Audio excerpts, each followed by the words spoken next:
성경 말씀입니다. 다니엘 2장 20절 말씀 한 목소리로 읽겠습니다. 다니엘이 말하여 이르되 영원부터 영원까지 하나님의 이름을 찬송할 것은 지혜와 능력이 그에게 있음이로다. 아멘. 오늘 지혜와 능력이라는 제목으로 하나님의 말씀 잠시 상고해 보겠습니다. 뉴욕 맨해튼 남쪽 끝에서 한 10분 정도 배를 타고 가면요, 작은 섬에 자유의 여신상이 우뚝 서 있습니다. 미국의 독립과 노예 해방을 기념하기 위해서 프랑스가 선물로 미국에 준 것입니다. 동상 자체의 높이는 한 150피트 정도고요, 받침대 부분을 포함을 하면 한 300피트나 되는 엄청난 거대한 건물입니다. 저희는 한 20년 전에 아이들을 데리고 이곳을 갔던 적이 있습니다. 이 거대한 동상은 구리로 만들어졌고요, 그래서 처음에는 붉은 빛을 하고 있었지만 세월이 가면서 좀 푸르고 초록색 그런 빛으로 변하게 되었다고 합니다. 근데 동상이 통째로 다 구리로 된 것은, 만들어진 것은 아닙니다. 여신상의 겉면만 구리로 되어 있고요, 속에는 비어 있어요. 300개의 거대한 구리판 조각으로 만들어졌고요, 이것을 프랑스에서 제작을 해서 미국으로 운반을 해서 가져왔다고 합니다. 그리고는 철근으로 먼저 뼈대를 만들어 세워서 이 뼈대 위에 구리판 조각을 붙여서 세워놓은 것이 오늘의 자유의 여신상입니다. 자유의 여신상 속은 비어있기 때문에 계단으로 머리에 씌워진 왕관까지 걸어서 올라갈 수 있습니다. 여기에는 전망대가 있고요, 경치가 참 좋다고 하는데 제가 방문했던 20년 전에는 올라가는 것이 금지되어 있었습니다. 땅 아래서 그래서 위를 올려다보면서 동상을 참 구경하는 것, 멋진 경험이었습니다. 그런데 요즘에는 세상이 많이 변했죠. 그래서 드론으로 자유의 여신상을 촬영한 동영상을 인터넷으로 얼마든지 볼 수 있습니다. 동상의 발끝에서부터 머리끝까지 360도로 뱅글뱅글 돌아가면서 아주 자세히 구경할 수 있어요.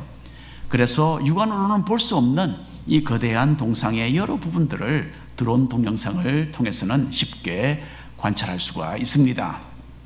특별히 눈에 띄는 것은요, 동상 뒷머리에 굽슬굽슬한 머리카락이 매듭져 있다는 이 점입니다. 이걸 저도 몰랐는데 보니까 그렇게 보이더군요.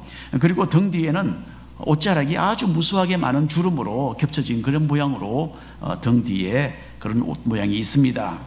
동상의 머리 뒷부분 그리고 등 뒤쪽 부분은 땅 아래서는 절대로 보이지 않습니다. 이 부분은 전망대에 올라가도 볼 수 없는 그런 각도에 있어요.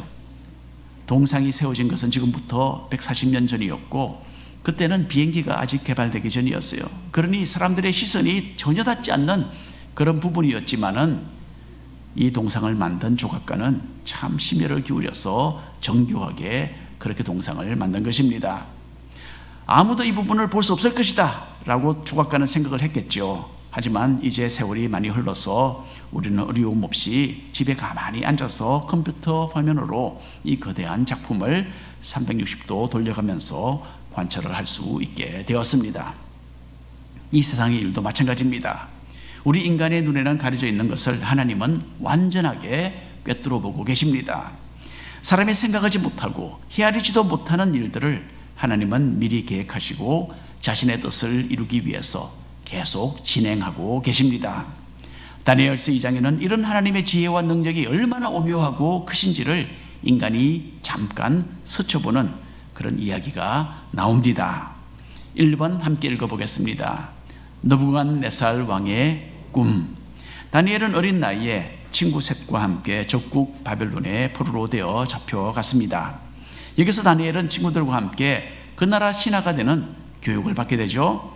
나라를 빼앗기고 자기 나라의 성전 기물도 빼앗기고 이름까지 빼앗긴 다니엘과 친구들은 신앙만은 지켜야 된다라는 용기 있는 결단을 내렸습니다.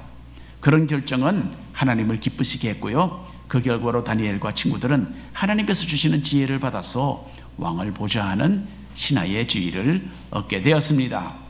자, 어느 날 느부갓네살 왕은 한 가지 꿈을 꾸고는 그 꿈이 너무나 예사롭지 않아서 그만 잠을 이루지 못하게 됩니다. 그 내용 다니엘 2장 1절 2절 말씀 한 목소리로 읽겠습니다. 느부갓네살이 다스린 지 2년이 되는 해에 느부갓네살이 꿈을 꾸고 그로 말미암아 마음이 번민하여 잠을 이루지 못한지라. 왕이 그의 꿈을 자기에게 알려주도록 박수와 술객과 점쟁이와 갈대아 술사를 부르라 말하며 그들이 들어가서 왕의 앞에 선지라. 먼저 지위가 높은 사람들이 불려갔습니다. 그래서 다니엘과 세 친구는 신참이죠. 그래서 이 회의에 포함되지 않았던 것 같습니다. 그때 왕에게 불려갔던 사람들은 여기 보니까 박수와 술객과 점쟁이와 술사들이었다라고 합니다. 이 사람들은 그 당시 바벨론 궁정에서 지혜자라고 불리는 특별계층의 신하들이었어요. 고대 바벨론 나라에는 마술을 행하고 각종 주문을 외우면서 영적인 예식을 행하는 그런 지혜자들이 있었습니다. 이 사람들은 꿈을 해석하기도 했고 또 점성술을 사용해서 장래의 일을 말하기도 했습니다. 그리고 조금 징그러운 이야기지만은 죽은 사람의 시신을 가지고 점을 치는 그런 사람들도 그 가운데 있었어요. 자, 이 모든 것은 건전한 것이 아니죠. 어둠의 세력에 속한 일이었고 하나님께서 가증하게 여기시는 그런 행위들이었습니다. 자, 이런 바벨론 나라의 지혜자들을 모아놓고 느부갓네살 왕은 자신이 어떤 꿈을 꾸었는데 그 꿈의 의미를 몰라서 나는 지금 고민하고 있다라고 말을 했어요. 자, 지혜자들은 왕이 어떤 꿈을 꾸었는지 말씀해 주시면 그 해석을 우리가 분명히 내려드리겠습니다. 그렇게 대답을 했어요. 그런데 여러분, 왕의 생각은 전혀 달랐습니다. 나의 꿈도 너희가 알아맞히고 그에 대한 해석도 한번 내보아라. 그렇게 왕이 명령을 하는 거예요. 읽어보겠습니다. 5절과 6절 말씀입니다. 왕이 갈대아인들에게 대답하여 이르되 내가 명령을 내렸나니 너희가 만일 꿈과 그 해석을 내게 알게 하지 아니하면 너희 몸을 쪼갤 것이며 너희의 집을 거름더미로 만들 것이요 너희가 만일 꿈과 그 해석을 보이면 너희가 선물과 상과 큰 영광을 내게서 얻으리라. 그런즉 꿈과 그 해석을 내게 보이라. 예, 이런 엄청난 이야기를 합니다. 저는 오래전에 중국 식당에서 식사를 하고요. 그리고는 후식으로 주는 중국 식당에 주는 후식이 있잖아요. 포춘 쿠키. 포춘 쿠키 과자를 먹지 않고 집으로 가져왔어요. 그때는 저희 아들이 아주 어렸을 때입니다. 그래서 제가 그런 걸 하나 가져오면 걔가 좋아했어요. 그래서 이제 과자를 주니까 과자를 열었어요. 그 안에 어떤 글이 적혀 있잖아요. 그 종이가 쪽지가 나오는데 그때는 바울이가 아주 어렸을 때였어요. 그래서 이걸 딱 열어서 종이를 꺼내서 바울이가 읽기 시작했어요. 그 내용이 이렇습니다. 당신에게는 멀지 않은 장래에 행복이 찾아올 것입니다. 그렇게 적혀 있어요. 바울이가 그 내용을 딱 읽고는 피식 웃으면서 그 종이를 쓰레기통에 탁 던지는 것을 제가 보았습니다. 아마도 왕은 신하들이 평소에 이런 식으로 자기의 심리를 눈치로 살피면서 여러 가지 일반적으로 적용할 수 있는 그런 꿈 해석을 내리는 것을 많이 들어왔던 것 같습니다. 그런데 이번에 꾼 꿈은 정말 예사로운 꿈이 아니었어요. 그래서 절대로 엉터리 가짜 해석을 듣고 싶지 않았던 것 같습니다. 그렇기 때문에 너희가 꿈도 알아맞히고 해석도 해라. 그렇게 요구를 했던 것입니다. 자, 왕의 명령을 듣고 신하들은 많이 당황하게 됩니다. 그렇지 않겠습니까? 다른 사람이 꾼 꿈을 무슨 수로 알아맞힐 수 있겠습니까? 지금까지 어느 누구도 자기들에게 이런 불가능한 일을 요구한 적이 없었던 거죠. 그래서 신하들은 꿈을 말해주시면 그 해석을 들려드리겠습니다. 그렇게 왕에게 다시 대답을 했어요. 이때 왕은 자신의 뜻을 또다시 한번 분명하게 밝힙니다. 9절 말씀 함께 읽겠습니다. 너희가 만일 이 꿈을 내게 알게 하지 아니하면 너희를 처치할 법이 오직 하나이니 이는 너희가 거짓말과 망령된 말을 내 앞에서 꾸며 말하여 때가 변하기를 기다리려 함이라. 이제 그 꿈을 내게 알게 하라. 그리하면 너희가 그 해석도 보일 줄을 내가 알리라 하더라. 이 왕이 대단한 사람입니다. 느부갓네살 왕은 자기가 꾼 꿈을 잊어버린 것이 아니었어요. 올바른 해석을 얻기 위해서 꿈을 말하지 않겠다라고 작정을 했던 거죠. 만일에 내가 무슨 꿈을 꾸었는지 내가 말을 할 수 있다면 분명히 그러면 그 꿈의 해석도 너희들이 하는 그 해석 내가 믿을 수 있겠구나, 그런 뜻이었어요. 왕의 이 황당한 요구에 바벨론의 박수와 술객과 점쟁이와 술사들은 진땀을 흘리게 됩니다. 바벨론의 지혜자들은 이것은 불가능한 일이라고 말했어요. 왕의 요구를 이루어 드릴 수 있는 사람은 하나도 없고 어쩌면 이 인간 세상과는 분리되어서 존재하는 신들은 이 어려운 일을 해낼 수 있을 것이다. 그렇게 답변을 합니다. 재미있죠? 한번 읽어보겠습니다. 11절 12절 말씀입니다. 왕께서 물으신 것은 어려운 일이라. 육체와 함께 살지 아니하는 신들 외에는 왕 앞에 그것을 보일 자가 없나이다 한지라. 왕이 이로 말미암아 진노하고 통분하여 바벨론의 모든 지혜자들을 다 죽이라 명령하니라. 신하들은 왕이 조금만 더 합리적인 그런 지시를 내려줄 것을 지금 애원하고 있어요. 하지만 느부갓네살 왕은 완강하고 무자비한 사람이었어요. 불가능한 일이라는 말을 듣고 화가 난 느부갓네살은 모든 지혜자들 다 죽여버리라 지시를 내렸습니다. 자, 먼저 여기서 우리는 꿈과 해석에 대한 우리 신앙인들의 자세에 대해서 잠깐 생각을 해보아야 합니다. 신구약 성경을 보면요, 하나님께서 꿈으로 인도하시는 이야기들이 많이 나옵니다. 구약시대에 하나님께서는 야곱의 꿈속에 여러 차례 나타나셨죠. 그래서 야곱이 하나님의 복을 받아 누리는 방법을 주님께서 알려주셨고, 또 야곱이 가야 할 그 길을 일일이 보여주셨어요.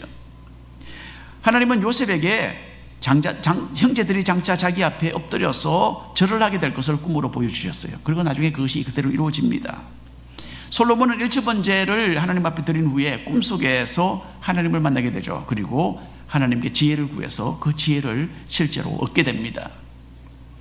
신약시대로 넘어와서 요셉은 꿈에서 천사를 통해서 마리아가 임신한 것은 성령으로 된 것이다 라는 사실을 알게 됩니다.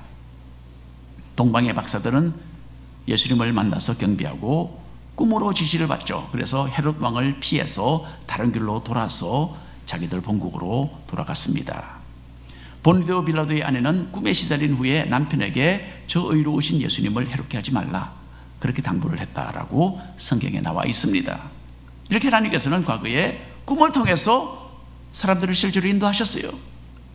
하지만 그렇다고 모든 꿈이 하나님께서 주시는 꿈은 아닌 거죠. 저의 경우에도 보면 참 명백하게 몇 번은 하나님께서 주신 또 꿈으로 인도하시는 그런 것을 제가 직접 경험을 했습니다. 그런데 그 외에 다른 많은 꿈들은 그 당시에는 아주 중요하다라고 생각을 했지만은 나중에 보니까 다 개꿈이었어요. 일반적으로 여러분, 우리는 꿈을 너무 심각하게 받아들여서는 안 됩니다. 아주 간혹 하나님께서 주시는 꿈이 있을 수 있어요. 하지만 대부분의 경우에는 내가 평소에 염려를 하든지 내가 많이 생각을 하는 그런 것이 꿈으로 나타납니다. 그리고 어떤 경우에는 마귀가 주는 꿈도 있을 수 있어요. 사람들은 장래의 일에 대하여 궁금증을 가집니다. 그래서 어떤 꿈을 꾸면 그것을 가지고 장래일을 미리 알아보려고 시도해요.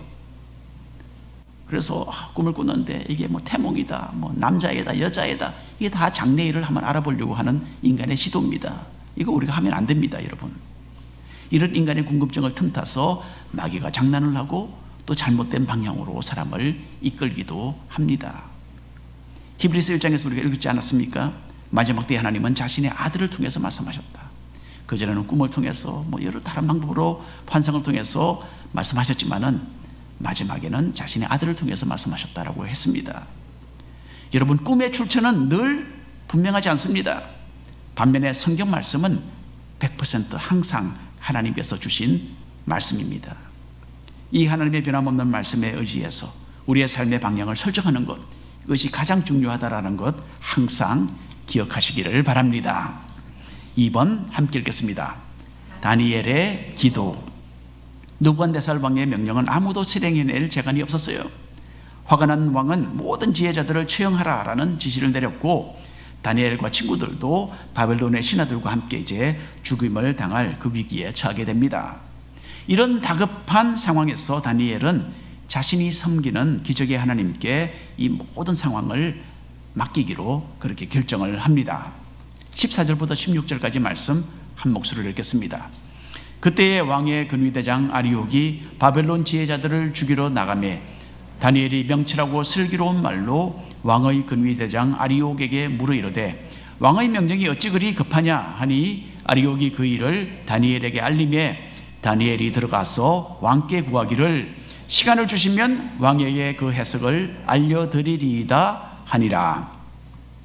다니엘은 분명히 성경 창세기에 기록된 요셉의 이야기를 기억했을 것입니다. 이때로부터 대략 한 1000여 년 전에 애굽 나라의 바로 왕은 어떤 중요한 꿈을 꾸고는 그 꿈에 대한 해석을 얻지 못해서 고민을 하게 되죠. 요셉은 하나님의 지혜로 바로 왕의 꿈을 해석하고 다가오는 7년의 대풍년 그리고 그 후에 7년의 대흉년을 대비하도록 했습니다.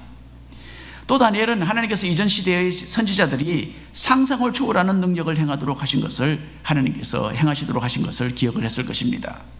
하나님께서는 엘리사 선지자를 사용하셔서 적국의 왕이 자기 궁정에서 무슨 말을 하고 무슨 행동을 하는지를 다 알도록 보여주셨어요. 장거리로 다 볼 수 있도록. 그때는 CCTV가 있었던 것도 아닌데 엘리사 선지자는 자기 나라에 가만히 앉아서 그 일대에 있는 모든 상황을 다 알 수 있었다라고 성경에서 이야기합니다. 자, 다니엘은 불가능한 문제를 지금 대하고 있었어요. 하지만 포기하기보다는 초자연적으로 일하시는 하나님을 신뢰했습니다. 그리고 하나님의 능력을 의지해서 이 심각한 죽음의 위기를 피할 수 있을 것으로 분명히 믿었던 것입니다. 자, 왕의 꿈을 말하고 해석할 수 있는 신참 신하가 하나 있다라는 보고가 왕에게 들어갔어요. 다니엘은 왕에게 시간을 좀 달라라고 요청을 한 후에 친구들에게 돌아왔습니다. 읽어보겠습니다. 17절 18절 말씀. 이에 다니엘이 자기 집으로 돌아가서 그 친구 하나냐와 미사엘과 아사랴에게 그 일을 알리고 하늘에 계신 하나님이 이 은밀한 일에 대하여 불쌍히 여기사 다니엘과 친구들이 바벨론의 다른 지혜자들과 함께 죽임을 당하지 않게 하시기를 그들로 하여금 구하게 하니라. 다니엘은 세 친구에게 기도 요청을 합니다. 자기들은 물론이고 바벨론 나라의 신하들의 목숨을 위해서 기도했습니다. 그리고 비밀스러운 것을 밝히 아시고 드러내시는 이 하나님의 능력을 힘입기 위해서 간절히 기도했습니다. 그리고 하나님께서는 다니엘과 친구들의 그 기도를 참으로 놀랍게 응답해 주셨어요. 하나님께서는 밤중에 환상으로 느부갓네살이 꾸었던 그 꿈을 그대로 다니엘에게 보여주셨어요. 이 모든 꿈의 비밀을 다니엘이 알게 된 겁니다. 여러분, 하나님이 그렇게 하실 수 있습니까? 아멘. 남자분들은요? 하나님이 그렇게 하실 수 있습니까? 남자분들도 믿으니까 너무나 기쁩니다. 하나님은 이 세상을 만드신 분이세요. 무에서 유를 창조하신 분이세요. 하나님께 불가능한 것이 무엇이겠습니까, 여러분? 그렇게 한번 뒤집어 놓고 한번 생각을 해보십시오. 다니엘은 하나님께 감사드렸습니다. 다니엘 2장 20절 21절 말씀 함께 읽겠습니다. 다니엘이 말하여 이르되 영원부터 영원까지 하나님의 이름을 찬송할 것은 지혜와 능력이 그에게 있음이로다. 그는 때와 계절을 바꾸시며 왕들을 피하시고 왕들을 세우시며 지혜자에게 지혜를 주시고 총명한 자에게 지식을 주시는도다. 느부갓네살 왕이 꾸었던 꿈은 하나님께서 자신의 지혜와 능력으로 이 온 세계를 다스리신다라는 내용이었어요. 하나님의 주권에 의해서 자연세계가 움직이고 또 인간 세상을 다스리는 왕들이 세워지기도 하고 패해지기도 한다라는 그 사실을 다니엘이 알게 되었습니다. 그리고 다니엘은 이 영광의 하나님께 찬송과 경배를 드렸어요. 그리고 자신에게 지혜와 능력을 주셔서 왕의 꿈을 알고 그 뜻을 깨닫게 해주신 그 하나님의 은혜에 대해서 감사와 찬양을 올렸던 것입니다. 여러분, 하나님은 지금도 살아계시고 실제로 역사하시는 분이십니다. 우리의 질병을 고치시고 사망에서 건져주시고 새로운 생명을 우리에게 부어주시는 분이십니다. 우리는 이런 기적의 하나님을 힘입고서 매일 매 순간을 살아가고 있습니다. 하나님께서 우리에게 내려주시는 은혜가 많지만은 우리는 그 은혜에 감사와 찬양 드리는 것에는 참 부족한 것 같아요. 하나님의 은혜에 대한 감사와 찬양이 부족한 이유는 무엇보다 우리가 잊어버리기 때문입니다. 우리는 일상생활에 너무나 깊이 젖어 있어요. 그래서 하나님께서 은혜를 부어주셔도 얼마 되지 않아서 곧 잊어버리고 맙니다. 꿈을 꾸는 것과 마찬가지예요. 꿈을 꾸면 아침에 일어나면 어떻게 됩니까? 잊어버리죠. 똑같습니다. 매일매일 하나님의 은혜와 그 사랑을 경험하면서도 우리는 금방금방 잊어버립니다. 주님께로부터 받은 교훈과 은혜가 있다면 여러분, 기록하는 습관을 가지는 거 중요합니다. 저는 제가 늘 주머니 속에 가지고 다니는 이 셀폰을 사용합니다. 그래서 어떤 일이 있고 또 어떤 저에게 하나님께서 무슨 깨달음을 주신다 그러면 제 자신에게 문자를 보내요. 왜 그렇습니까? 기록을 하지 않으면 잊어버려요. 금방 잊어버립니다. 때로는 몇 시간도 안 돼서 잊어버립니다. 목장 모임에 가면 지난 한 주간 동안 감사 제목이 있습니까? 목자님께서 물어보시죠. 그렇죠? 또는 주님께서 지난 한 주간 동안 깨닫게 해주신 교훈이 있습니까? 우리 함께 나누어 봅시다. 그럼 여러분 뭐라고 하십니까? 저는 늘 똑같습니다. 별일 없습니다. 잘 있습니다. 그렇게 하십니까, 여러분? 그러면 안 되죠. 예, 그렇게 넘어가시면 안 됩니다. 하나님이 베푸시는 은혜와 그 사랑에 대해서 기록을 하시고 또 한번 읽어보시고 기억하셔서 믿음의 식구들과 나누는, 그래서 모든 사람들의 삶이 풍성해지는 그런 삶을 살아가시기를 바랍니다. 자, 마지막으로 세 번째 3번 읽어보겠습니다. 꿈과 해석. 다니엘은 하나님께서 보여주신 이 꿈의 내용을 가지고 느부갓네살 왕 앞에 다가갑니다. 다니엘은 느부갓네살 왕의 비밀을 하나님께서 자기에게 알려주셨다라고 참 겸손하게 그렇게 말을 했어요. 그리고 그 꿈은 하나님께서 장래에 어떤 일을 하실 것인지에 대해서 하나님께서 미리 왕에게 알려주시는 그런 꿈이었다라고 먼저 크게 설명을 합니다. 자, 그러면 그 꿈의 내용이 궁금하시죠? 읽어봐야 되겠죠? 예. 다니엘 2장 31절부터 35절까지 말씀 한 목소리로 읽겠습니다. 왕이여, 왕이 한 큰 신상을 보셨나이다. 그 신상이 왕의 앞에 섰는데 크고 황체가 매우 찬란하며 그 모양이 심히 두려우니 그 우상의 머리는 순금이요 가슴과 두 팔은 은이요 배와 넓적다리는 노시요 그 종아리는 쇠요 그 발은 얼마는 쇠요 얼마는 진흙이었나이다. 또 왕이 보신즉 손대지 아니한 돌이 나와서 신상의 쇠와 진흙의 발을 쳐서 부서뜨리매 그때에 쇠와 진흙과 놋과 은과 금이 다 부서져 여름 타작마당의 겨같이 되어 바람에 불려간 곳이 없었고 우상을 친 돌은 태산을 이루어 온 세계에 가득하였나이다. 아멘. 아마도 느부갓네살 왕은 뉴욕에 있는 자유의 여신상 같은 큰 동상을 본 것 같아요. 예, 그리고 다니엘이 그것을 척척척척 다 이야기를 합니다. 다니엘의 말을 듣던 느부갓네살 왕이 어떻겠습니까? 입이 그냥 쩍 벌어졌겠죠. 그리고 이어서 다니엘은 그 꿈에 대한 해석을 왕에게 들려줍니다. 금으로 된 머리는 느부갓네살 왕이 세운 바벨론 나라라는 거죠. 하나님께서 이 나라를 다스리는 권세를 왕에게 주셨다라고 다니엘이 말을 합니다. 바벨론 나라 이후에는 은혜 나라, 노세 나라, 철의 나라들이 차례대로 세워질 것인데 왕들의 권세는 점점 더 좀 영광을 잃고 쇠퇴해 가게 되겠지만은 나라 그 자체는 참으로 강력하게 점점 더 강력해지는 그런 현상이 나타날 것이다. 그렇게 다니엘이 해석을 합니다. 마지막으로 발과 발가락이 철과 진흙으로 만들어진 그런 나라가 생겨날 것인데 이 나라는 서로 연합하지 못하고 부서지는 그런 결과가 날 것이다. 다니엘이 그렇게 설명을 했어요. 이어서 다니엘은 어디선가 돌 하나가 날아와서 그 거대한 신상의 발을 쳐서 부수었고 그 후에 그 신상은 산산조각이 나서 바람에 불려 다 어디론가 사라져버리고 그 신상을 쳤던 돌은 거대하게 되어서 이 온 세상을 가득 채우는 엄청나게 큰 돌이 되었다. 그 내용을 여기에 해석을 내립니다. 이것은 인간이 아니라 하나님께서 세우시는 나라가 건설되어서 이 세상 나라들을 멸할 것이고 하나님께서 세우시는 이 나라는 영원히 왕성할 것이다 라는 그런 뜻이었습니다. 이 나라는 무슨 나라입니까, 여러분? 미국입니까? 한국입니까? 이 나라는 하나님의 나라입니다, 여러분. 하나님의 나라. 인간이 사람에 의한 돌이 아니라 하나님의 돌이었죠, 그렇죠? 바로 하나님의 나라입니다. 그리고 우리는 바로 이 나라의 백성들입니다. 지금 우리는 이 엄청난 나라의 백성으로 지금 살아가고 있는 거예요, 여러분. 예수님께서는 하나님의 나라가 이 땅에 임하였다라고 선포하셨죠. 그리고 죄인들이 회개하고 주님을 믿으면 하나님 나라의 백성이 된다라는 이 엄청난 복음을 전하셨습니다. 우리는 그 복음을 믿고 하나님의 백성이 된 것입니다. 하나님의 나라는 세상의 국가들을 초월하는 영적인 나라입니다.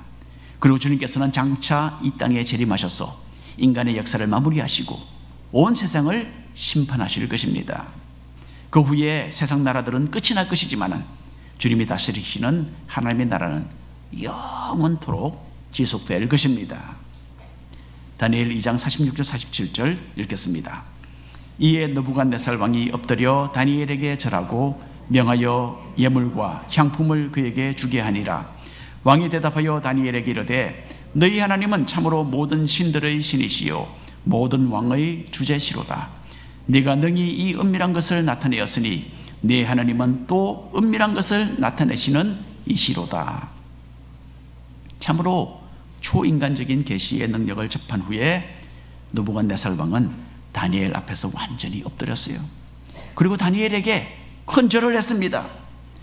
바벨론 제국을 건설한 이 엄청난 느부갓네살 왕이 신하에게, 그것도 자신이 정복한 나라에서 끌고 온 포로에게 절을 했어요. 여러분, 이런 일이 또 있겠습니까? 다니엘이 하나님을 의지해서 크게 쓰임을 받았기 때문에 일어났던 엄청난 일이었습니다. 그래서 이 교만하고 이 잔인하고 이 비도덕적인 느부갓네살 왕은 하나님께 이 온 세상을 다스릴 주권이 있고 또 나라들을 세우고 무너뜨릴 능력이 있으시다라는 것을 인정하게 됩니다. 그리고 이스라엘의 하나님께서 모든 신들 중에 신이시고 모든 왕들을 다스리시는 진정한 왕이시다라는 정말 엄청난 고백을 여기서 하게 됩니다. 다니엘의 역할로 인해서 믿지 않는 이 이방 나라의 왕이 하나님을 알게 된 것이죠. 그리고 왕은 다니엘에게 큰 상을 내리고 또 모든 신하들 중에 가장 높은 지혜자의 위치를 줍니다. 또 다니엘 덕분에 다니엘의 친구들도 나라의 여러 지역을 다스리는 중요한 직책을 받게 됩니다. 자, 자신이 나라들을 정복하고 자기가 이뤄놓은 그 업적에 도취되어서 어떻게 하면 더 영광스러운 장래를 내가 이룰 수 있을까? 그것을 계획하고 있던 느부갓네살 왕은 꿈을 통해서 하나님의 메시지를 전해받았습니다. 이 메시지는 한마디로 말한다면, 느부갓네살 왕에게는 한마디로 말한다면 이 메시지는 너는 겸손해야 된다 라는 그 내용이었어요. 자신이 가진 권력은 이 세상을 다스리시는 하나님께서 그냥 잠시 동안 맡겨두신 것이었어요. 이것을 깨닫고 영원한 영적인 나라의 왕이신 하나님을 섬기는 것이 바로 느부갓네살이 해야 할 일이었던 것입니다. 그런데 보통 우리가 다 그런 것처럼요, 느부갓네살 왕은 이런 교훈을 빨리 깨닫고 금방 겸손해지는 사람이 아니었어요. 이후에 몇 차례 더 하나님의 능력과 위엄을 자기 몸소 정말 이 피부로 경험한 다음에야 비로소 느부갓네살은 진정으로 하나님께 머리를 숙이게 됩니다. 이건 좀 준비 작업이에요. 앞으로 더 재미있는 그런 이야기들이 전개됩니다. 오늘 결론의 말씀을 드립니다. 다니엘은 정말 심각한 위기를 만났지만 낙심하거나 좌절하지 않았습니다. 도리어 눈에 가려진 것을 보게 하시는 하나님의 그 지혜, 또 불가능을 가능케 하시는 하나님의 능력을 의지했습니다. 그래서 하나님께서는 다니엘이 도무지 할 수 없는 일을 해낼 수 있도록 자신의 지혜와 능력으로 다니엘에게 부어주셨던 것입니다. 여러분, 우리는 이런 기적의 하나님을 믿습니다. 엘리자베스 여왕이 살아서 영국을 통치할 때 있었던 이야기가 하나 있어요. 여왕은 신하 한 사람을 대사로 다른 나라에 파견을 했습니다. 이 신하가 먼 나라로 떠나기 전에 엘리자베스 여왕은 그 사람에게 이런 말을 했다고 합니다. 당신은 그 나라에서 나의 일에 신경을 쓰시오.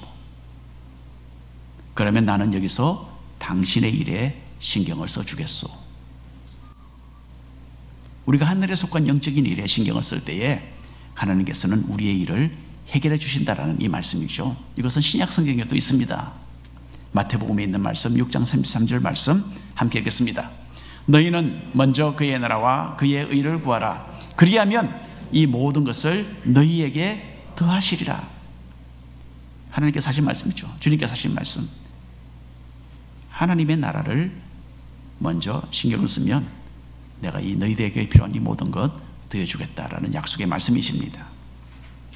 다니엘은 구약시대의 이 원리를 잘 이해하고 하나님 앞에 참으로 성공적인 인생을 살았던 사람입니다. 우리가 우리 하나님을 위하면 하나님은 우리를 위하십니다. 하나님의 능력과 그 나라와 그분의 그 의를 구하는 가운데서 살아계신 하나님의 지혜와 능력을 경험하고 또 이것으로 구비하여서 주님의 영광을 드러내는 영광스러운 도구로 쓰임받는 우리 모두의 삶이 되기를 간절히 축원합니다. 기도하겠습니다. 주 하나님 아버지,